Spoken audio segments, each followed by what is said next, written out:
Well, hello everybody. I'm Brian here with Plumbing Solutions. Just filming another video for our Homeowner's Guide, which is a series of videos that we have put together specifically for people who have bought a house that we did the plumbing in. Now in this video, I want to talk about how to adjust your toilets. Over the years, I've gotten a lot of phone calls where somebody would say, my toilet's leaking, we run over there real fast and we come to find out, no, it's not leaking, it's just running. The fill valve's got out of adjustment and the tank level's too high, or something's holding the flapper up and it's causing water to run down through the toilet. Now, that's not going to cause any damage to your house, it's just running through the toilet, and there are ways to fix that. So let's talk about our toilets. Now, a toilet is ceramic, and most toilets are pretty much the same in design as how they work. Now, they look different, there's different varieties, there's different capacities as far as the tank goes, but they pretty much all work the same. Now, on the incoming side, where your supply comes in, you're gonna have one of these. And this is called a fill valve. Now, there's a couple different varieties of these out there.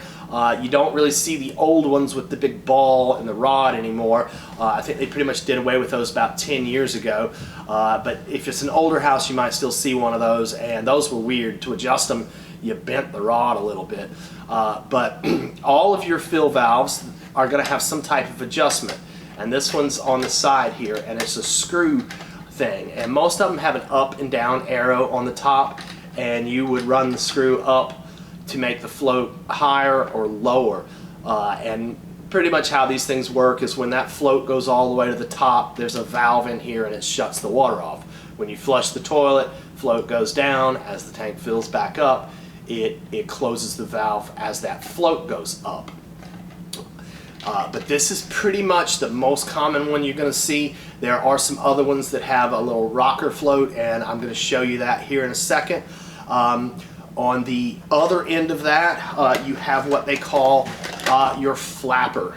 And some people say it looks like Star Trek or something, but it's a flapper with a chain on it. And when this is all hooked up together to its little overflow tower, and this is hooked to the handle, this is what you call the flush valve. And that flapper comes up and goes back down and should seal, and that's what makes it flush. Now, the problems are with these, maybe that chain gets wrapped around something or caught and it's holding the flapper up to where it can't close all the way, or it just gets out of adjustment. And that would cause it to just sit there and run. Like with the fill valve, if it's adjusted up too high, it's going to sit there and run. Now, let's take a look in the tank on this toilet here behind me. Its fill valve's a little bit different, but it's the same basic principles. Alright, here we are looking down at the back of your tank. First thing you're going to come across is the lid. Now, this lid does come off. Now, remember, it's porcelain, so be careful with it. Don't set it on the toilet seat. Don't set it on the edge of the tub. Don't lean it up against the wall. Especially you got tile floors, this thing can slide off, hit that tile, and crack. If it's an older house, an older toilet, it's going to be really difficult to find a lid. Now, our new stuff, we can probably get you a lid still. So place that flat on the floor where it won't get knocked around. Now, the first thing here I want to show you is this little blue stamp. This is what you call a birthmark. It tells you the manufacturer of the toilet. It tells you who inspected it. It tells you the model number, how many gallons per flush, liters per flush, and then at the bottom it's got a water line. And now I've got this toilet pretty much adjusted right to where the manufacturer wants it to be, which is right at that water line. Now, your birthmark can fade over time. It can get wiped off, smudged off. Another good waterline reference is the bottom of this little cap on this overflow. There is actually a ridge here, and that is a pretty good indicator of a perfect water level, is to go to that. Now, what you don't want is your float to be out of adjustment where it's filling up and going over this overflow tube. Now, the overflow tube is a safety feature. It's so if something happens to this fill valve, it won't overfill the tank and flow out onto the floor. that overflow tube is connected directly to the bowl of the toilet. So that water is just going down into the bowl, and it's not causing any damage to your house. It is running and it is using water, and you will have to get your float adjusted right to where it stops doing that. Now, this fill valve is different than the one I showed you earlier in the video. It doesn't have the screw. It's got like a slider piece, and in order to adjust this one, you push down on this little slider piece, and I don't know if you can see it there, but it's a little tab, and you push down and you can raise it up, or you can go down with it. Now if you go down with it, you're going to have a lower toilet level. If you go up with it, you're going to have a higher toilet level. So it's typically going to be somewhere in the middle. As long as the toilet's not overflowing, you can raise the level above that line and you'll be fine. The other thing I want to show you is this little tube here. I get a lot of phone calls that say my bowl is not filling up.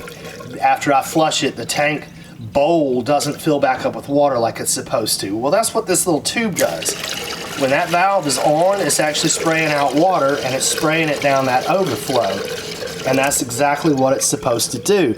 Now, if your bowl is not filling up, that hose could have come loose and it's just sitting there blowing water into your tank. And all toilets have these. So that is something that happens common. That tube can come loose and your bowl's not filling back up right. If that bowl doesn't fill up right, you can get some odors and sewer gas and stuff. Now, the other thing you got here is your flush valve, which contains the trip lever, the chain, and the flapper down there, and then the actual throat piece. Now, something that a lot of people don't understand, when you just trip this, it doesn't use all of the water in the toilet. It only uses about half the tank. You trip that thing and that flapper comes up, does this little dance, and closes back down. Now this chain, you don't want that chain super tight. You want a little play on that chain. If it's super tight, it can get hung up and that flapper doesn't close all the way. If it doesn't close all the way, it's going to run on you too. Now, we should have all this adjusted right, but they can come out of adjustment over time. And in order to adjust this chain, you've got a little hook here with these little beads. I'd call it a dog tag necklace or whatever. And you just slide it up through that hook and you can adjust the chain up or down. It's pretty easy. Or you can take this hook off if that helps. But that hook should be all the way at the end of that lever. There are other adjustments here, but I'd put it all the way at the end of that one. Now, the other thing with this flapper is if you hold this handle all the way down for say 3 or 4 seconds, it's going to use all of the water in the tank.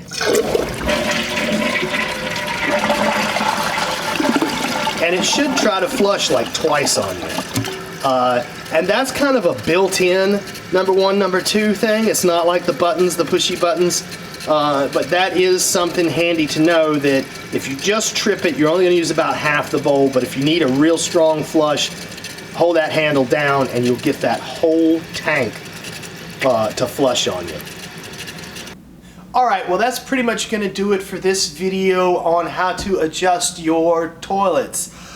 Just remember, these fill valves and flappers and stuff, they do have a life expectancy, and it's about 10 years because there is moving parts and rubber things and stuff in here that can go bad. Now some of them can last longer, some of them might not even make it that long. But they do sell these at hardware stores and they are pretty easy to replace. Now something that I highly don't recommend is those in the tank cleaners, because those have chemicals and especially chlorine in them, and they just kind of sit there in your tank and they can eat away at these rubber parts, reducing that life expectancy on your fill valves and your flappers. So just remember that. If you want to get some kind of sanitizer or cleaner, I would recommend the kind that go in the bowl. Because they don't ever come in contact with your moving parts and your rubber parts and stuff. They're down here in the bowl. and it's much safer for these parts. But it is your toilet, and you can do whatever you want to with it. But thanks a lot, everybody.